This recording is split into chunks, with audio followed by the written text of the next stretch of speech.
Anda kembali menyaksikan Breaking News TV One, pemirsa, bersama saya Vena Kintan, masih bersama dengan narasumber yang sama. Kita juga tadi sudah menyaksikan jalannya sidang di Mahkamah Konstitusi. Mungkin sambil kita bahas bersama dengan Mas Arief Budiman, mantan Ketua KPU. Mas Arief, ini kalau dalam persidangan hari ini menghadirkan saksi ahli dari KPU dan juga Bawaslu. So far yang masih dipermasalahkan ini soal Sirekap gitu. Ya, nah, Mas Arief kan dulu juga sempat ya menggunakan Sirekap di Pilkada 2020 kalau tidak salah. Apa kemudian perbedaannya? Adakah perbedaan yang terlihat dibandingkan Sirekap saat ini yang digunakan? Gini, saya ingin cerita kenapa sih kok penyelenggaraan pemilu itu penting menggunakan teknologi informasi, terutama untuk menampilkan hasil pemungutan suara. Ya. Saya kebetulan sejak pemilu 99 sudah terlibat. Ya. Di pemilu 99 itu seingat saya, dulu orang mengirim hasil pemungutan suara, hasil rekapitulasi itu by fax. Dikirim ke Jakarta, lalu Jakarta menghitung, menjumlahkan gitu kan. Masih konvensional. Seingat saya itu masih konvensional. Itu pemilu 99 tuh. Lalu ketika pemilu 2004 itu hasil pemungutan dan penghitungan suara itu dikumpulkan di kecamatan, lalu di kecamatan di-scan. Nah, di-scan. Lalu ditampilkan di namanya tabulasi nasional waktu itu. Jadi orang bisa melihat, oh di daerah ini perolehan suara partai A, partai B, partai C sekian gitu. Itu di 2004. Lalu di 2009 sama, begitu juga. Nah, capaiannya baik di 2004 maupun di 2009, seingat saya mungkin 50-60% lah dari total jumlah TPS. 2004 dan 2009 saya ada di KPU Provinsi. 2014 dan 2019 saya ada di KPU RI. Di 2014 kami mengembangkan penggunaan teknologi informasi namanya Situng. Jadi hasil penghitungan itu di-upload di dalam web kita dan semua orang bisa lihat, bisa mengakses formulir penghitungan di tingkat TPS. Jadi begitu itu ditampilkan, kalau ada yang mau ngubah-ngubah, ada yang merubah-rubah, kita akan gampang tahu. Oke, kelihatan ya? Kelihatan. Oke. Itu kan bisa diakses oleh partai politik, oleh saksi, oleh penyelenggara pemilu, oleh pengawas pemilu, pemantau, semua bisa lihat. Nah, tapi untuk memudahkan kami mengontrol kerja dan kinerja pasukan penyelenggara pemilu di tingkat bawah, kami secara internal menginput angka-angka itu, tapi tidak dipublikasikan. Itu 2014. Ya. Kami input, oh TPS 1, si A dapat sekian, terus kita jumlah. TPS 2 dapat sekian, TPS 3 dan seterusnya. Nah itu kami mengontrol anak buah kami, kalau ada angka-angka yang berubah kami bisa tahu. Ya. Nah 2019 saya mengatakan begini, kebetulan saya berhasil meneruskan tugas dari 2014 ke 2019. Di 2019 saya bilang sama teman-teman saya, tidak cukup kita menjumlahkan angka-angka itu hanya untuk kepentingan internal. Publik harus tahu. Keterbukaan untuk publik. Keterbukaan informasi ya. Dan memang saya ingatkan kepada kawan-kawan, tujuan penyelenggaraan pemilu adalah untuk meyakinkan orang bisa menerima hasil pemilu, maka kita harus membuat mereka punya trust yang tinggi pada kita. Caranya bagaimana? Caranya adalah membuat banyak hal dan hampir semua hal itu lebih transparan dan gampang diakses oleh publik. Nah makanya kemudian Situng kita kembangkan, tidak lagi penjumlahan angkanya untuk kepentingan internal, tapi langsung dipublikasikan. Jadi form C hasil dulu namanya C1 ya, C1 plano dan segala macam itu dikumpulkan di kabupaten kota, lalu di-scan, lalu di-upload, dan kami merekrut tenaga untuk menginput angkanya itu di kabupaten kota itu semua. Kami juga di KPU RI punya 30, waktu itu provinsi kita masih 34 ya, 34 tim untuk memantau di masing-masing provinsi. Kami juga punya pemantau internal di tingkat regional. Misalnya provinsi-provinsi ini siapa. Jadi selain di tingkat nasional ada membentuk tingkat regional. Jadi publik tahu angka-angka itu, tidak lagi ini untuk kepentingan internal. KPU aja. Nah, tetapi memasukkan angka-angkanya itu diinput melalui tangan-tangan petugas kami, tangan-tangan manusia, gitu loh. Nah, beberapa kejadian waktu itu terjadi salah input. Oke. Tapi tadi waktu saya menyaksikan penjelasan saksi dari KPU ya, itu kesalahan input itu terjadi di 276 kalau nggak salah, 276 TPS. Tapi seingat saya dulu itu terjadi di 369 TPS. Tapi mungkin saya juga tapi seingat saya angkanya itu. Nah, kesalahan input itu kemudian kami koreksi. Oh, ini salah, mestinya angkanya sekian kok diketik sekian. Nah, berdasarkan pengalaman salah input, maka di Pilkada 2020, itu kan 2019. Saya bilang sama teman-teman yang ahli IT, sekarang tidak boleh lagi ada campur tangan manusia untuk menginput, manual gitu kan. Oh, kalau gitu pakai teknologi ini Pak, dipotret itu formulir C itu, lalu kami menyebutnya C hasil, dipotret, dikirim, lalu aplikasi itu akan mampu membaca angka-angka yang ada di formulir dan dia akan secara elektronik terrekapitulasi. TPS 1 direkap dengan tambah TPS 2, tambah TPS 3, tambah TPS 4 sampai nanti totalnya seluruh TPS yang ada. Nah, 2020 Sirekap kendalanya waktu itu ada sedikit lah ya kesalahan pembacaan, tapi tidak sebanyak yang di 2024.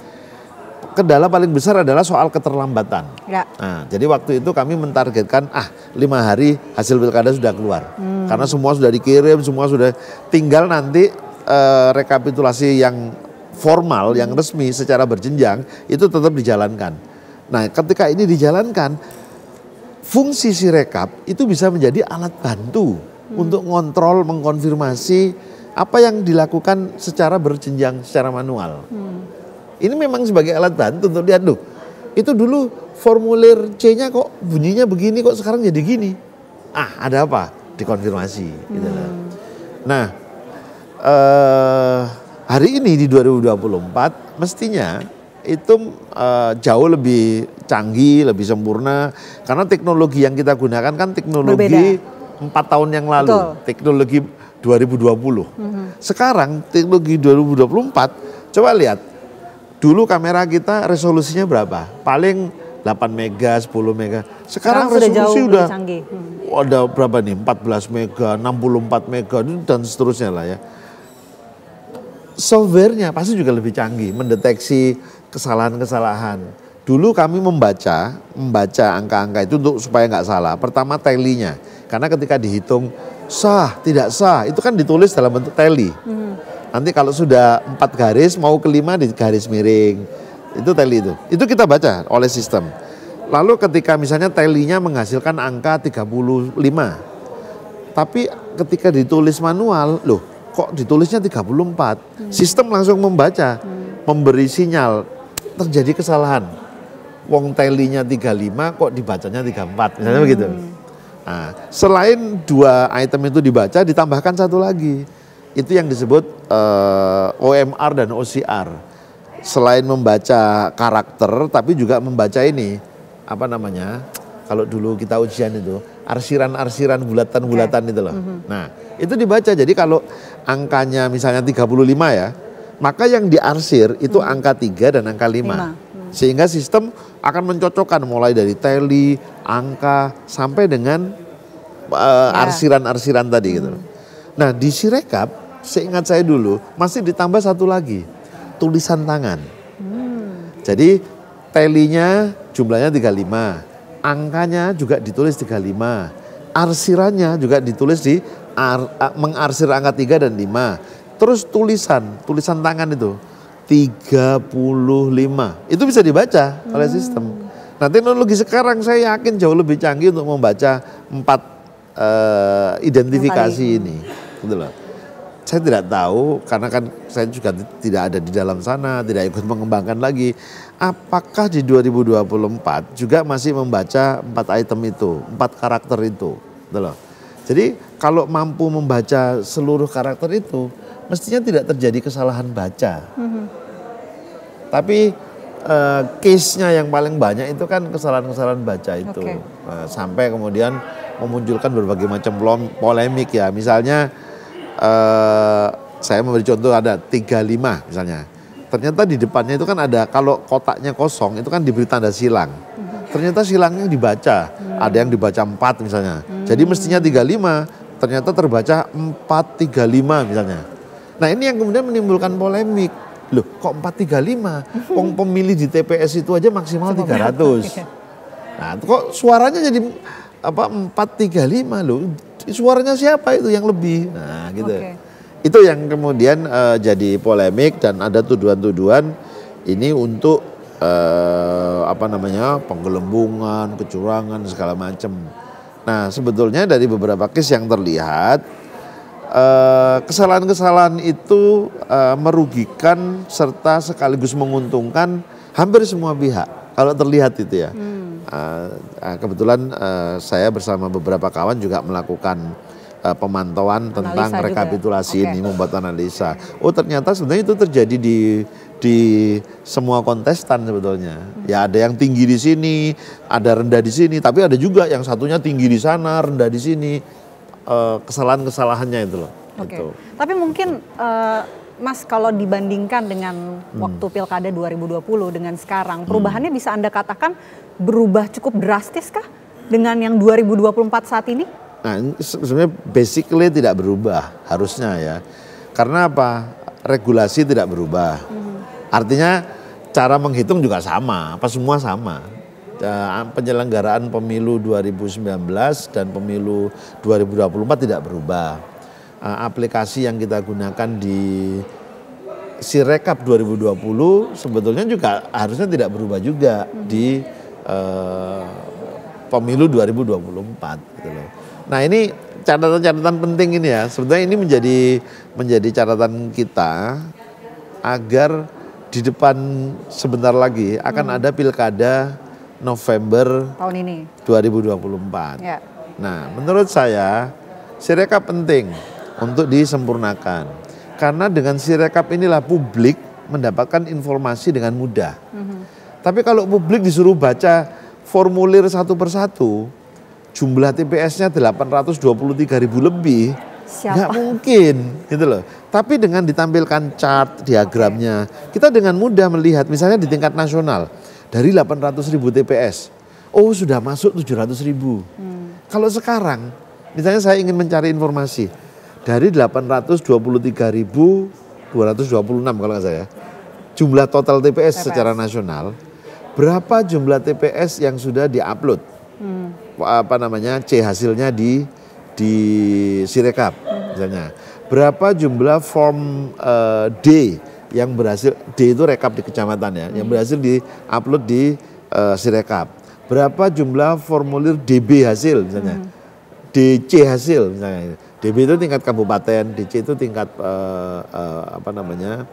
provinsi misalnya, yang berhasil di-uploadnya. Nah karena tidak ditampilkan dalam bentuk diagram, dalam bentuk, ya kami harus lihat di dalamnya, lihat satu persatu. Jadi mungkin ini juga menjadi salah satu penjelasan ya bagi kita semua. Sirekapnya itu masih ada, bukan ditutup. Tetapi menampilkan hasil rekapitulasi dalam bentuk chart, dalam bentuk diagram itu, gambar di depan itu yang kemudian tidak ditampilkan lagi. Padahal gambar itulah yang menjadi salah satu cara paling mudah bagi publik untuk melihat langsung ringkasannya. Gitu. Nah sekarang nggak ada. Kalau kita cek lagi kan tadi Mbak Vena dan kita sudah lihat tadi masih belum ditampilkan. Sementara ada lembaga-lembaga lain yang juga melakukan pemantauan tentang hasil pemilu, mereka menampilkan gambar itu. Gitu. Oke, Mas Arief tadi kan sempat sebut ada situng, kemudian ada sebelumnya juga di tahun 2000, 2004 penghitungan manual, scan, fax dan tabulasi nasional, itu, ya, gitu semuanya beragam lah prosesnya. Kalau kita lihat dari dulu ada perkembangan sampai dengan saat ini. Tapi mungkin bisa dikategorikan yang punya kedudukan paling tinggi itu yang mana, teknologinya kah atau apa sebetulnya? Ya harusnya teknologi paling canggih ya 2024 gitu loh. Dan harusnya itu sudah semakin sempurna, semakin berkurang kesalahan-kesalahannya. Ditambah lagi nih, dulu teknologi itu kan masih barang langka, barang mahal, tidak mampu menjangkau di seluruh tempat di wilayah kita. Sekarang sudah makin sempurna, orang makin terbiasa gunakan teknologi. Jadi SDM jauh lebih siap, software jauh lebih siap mestinya. Networking, coverage area networknya juga lebih luas. Jadi harusnya jauh lebih mudah.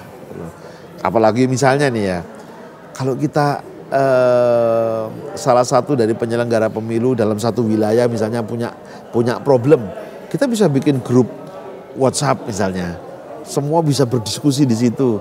Dulu kan tidak ada, dulu kami harus nelpon satu persatu karena belum ada teknologi dialog dalam grup misalnya gitu loh. Jadi jauh banyak dimudahkan sekarang. Dengan adanya teknologi. Dengan adanya teknologi. Oke. Tapi yang lagi-lagi terus menerus digaungkan ya sejak awal oleh pihak KPU dengan yang tadi sudah disebutkan juga. Sirekap ini kan didesain untuk memberikan keterbukaan dan juga transparansi untuk informasi publik. Informasi untuk publik itu. Tapi kalau misalnya ada error seperti yang sudah terjadi di Sirekap, hasilnya salah input segala macam dan lain sebagainya, itu kemudian dijadikan dalil lagi bahwa Sirekap ini bukan alat bukti yang sah. Anda melihatnya seperti apa? Bukan alat bukti yang sah. Sirekap bukan menjadi bahan dasar untuk menetapkan hasil pemilu. Karena bahan dasarnya itu ya rekap manual, artinya dokumen manual yang dilakukan secara berjenjang. Ada rekapitulasi di kecamatan ditandatangani oleh PPK-nya, ditandatangani oleh saksi-saksinya. Terus bahan baku itu naik lagi ke kabupaten kota untuk direkap di kabupaten kota, ditandatangani lagi oleh KPU kabupaten kota, naik lagi ke provinsi, naik lagi sampai ke tingkat nasional. Itu yang menjadi bahan baku untuk penetapan hasil pemilu secara nasional. Nah, tapi Sirekap itu untuk membantu teman-teman mengkonfirmasi itu. Misalnya gini, begitu semua data terupload di webnya Sirekap, maka rekapitulasi di tingkat kecamatan itu juga sudah bisa diketahui. Ya. Saya monitoring nih, penetapan hasil secara manual, loh kok berbeda? Padahal ini kan paling otentik. Jadi form di tingkat TPS itu adalah form paling otentik. Karena ketika nulis, ketika ngisi, disaksikan oleh banyak orang. KPPS-nya ada di situ, pengawasnya ada di situ, saksi-saksinya ada di situ, termasuk pemilih ada di situ, pemantau ada di situ. Sah, tidak sah, semua menyaksikan. 2, 3, 5, 4, itu semua menyaksikan. Jadi itu paling otentik itu. Begitu tuh diupload, sudah nggak ada yang bisa ngerubah. Kalau ada yang merubah akan ketahuan. Nah ini mestinya ya. Semua pihak bisa terbantu atas adanya Sirekap yang tentu valid dan akurat. Nah gitu kan. Sebagai penyelenggara pemilu saya bisa monitoring kinerja KPU kabupaten kota, KPU provinsi. Ini bener linier nggak angka-angkanya gitu ya. Peserta pemilu juga gitu. Saya kemarin ngirim saksi ngirim berita acara. Loh, kok berita acaramu kok beda sama formulir yang diupload oleh Sirekap? Dia bisa ngontrol saksi-saksinya. Itu bagi peserta pemilu. Bagi pelaku bisnis, bagi pemerintah, aparat keamanan, dia bisa lihat, di sini angkanya sekian, di sini angkanya sekian. Kalau ada perubahan dia juga tahu. Kalau ada konflik dia juga gampang memetakan. Ketika selisih itu tipis-tipis biasanya rawan konflik. Tapi kalau selisihnya besar, itu sudah aman itu. Misalkan. Maka aparat keamanan pun bisa memetakan di daerah mana saya harus kirim pasukan banyak. Di daerah mana harus cukup aja sedang-sedang misalnya gitu. Itu bisa dijadikan informasi awal yang cepat. Kalau nunggu hasil rekapitulasi lama. 35 hari. Gitu loh. Sekarang saja kita masih masuk ke tahap berikutnya. Kalau nunggu penetapan secara nasional ya lama. Oke. Itu. Oke, baik Mas Arief, sebetulnya masih banyak yang ingin saya tanyakan, terutama pada saat di zamannya Mas Arief yang menggunakan situng dan lain sebagainya. Tapi mungkin kami menuju ke gedung Mahkamah Konstitusi terlebih dahulu, pemirsa, untuk mengetahui informasi terbaru dari sana. Adi Mulya, kapan rencananya sidang akan kembali dimulai di gedung MK?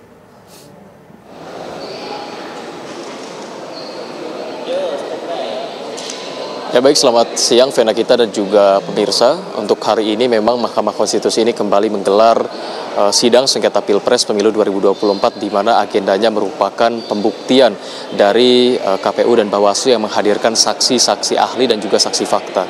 Dihadirkan kemudian 3 orang saksi ahli dan juga 7 orang saksi fakta baik dari KPU dan Bawaslu, yang mana fokus utama dalam persidangan kali ini ialah mengenai Sirekap, di mana Sirekap ini dinilai sebagai alat yang memang memiliki kelemahan. Dari KPU sendiri menilai jika Sirekap ini bukanlah satu-satunya alat yang menjadi penentu pemenang dari pemilu 2024. Bahkan dari ahli KPU ini menyebut jika yang bisa menentukan ialah memang dari perhitungan berjenjang sendiri yang secara manual. Hal ini kemudian ditambahkan kembali oleh tim hukum dari pasangan Prabowo dan Gibran jika hal-hal yang kemudian kemarin diperjuangkan di sidang sebelumnya mengenai kecurangan-kecurangan yang ada dalam Sirekap ini tidak berguna dan tidak ada artinya, karena memang dari ahli sendiri menyebut jika Sirekap ini tidak memiliki kekuatan yang sangat kuat dalam menentukan pemenang Pilpres 2024. Tadi dari ahli ini untuk KPU ini sudah selesai semuanya, Vena kita dan juga pemirsa, kemudian akan dilanjutkan rencananya pukul 14.20, namun untuk saat ini memang di dalam ini masih akan terus dipersiapkan dan dilanjutkan kembali saksi-saksi dari Bawaslu ini. Dan untuk pasangan 01 pun tadi tim hukumnya telah melakukan konferensi pers setelah setelah tim hukum dari pasangan Prabowo Gibran, di mana dari kuasa hukum tim 01 menyebut jika Sirekap ini meskipun memang situs yang memiliki banyak kekurangan tetap harus dijadikan acuan, karena memang Sirekap ini memandu jalannya atau perhitungan suara-suara. Pasangan 01 ini menilai jika Sirekap bermasalah itu artinya akan berimplikasi ataupun berdampak pada hasil dari pemilu yang perhitungannya secara manual dilakukan. Untuk sementara demikian, Vena, kami kembalikan kepada Anda di studio. Baik, terima kasih Adi Mulya atas laporan Anda dari Gedung Mahkamah Konstitusi. Tentu kami tunggu informasi terbaru mengenai jalannya persidangan yang rencananya akan dimulai sebentar lagi, kurang lebih pada pukul 15 waktu Indonesia Barat. Terima kasih, selamat kembali bertugas. Dan pemirsa, Breaking News TV One harus jeda terlebih dahulu. Kami kembali sesaat lagi untuk Anda, tetaplah bersama kami.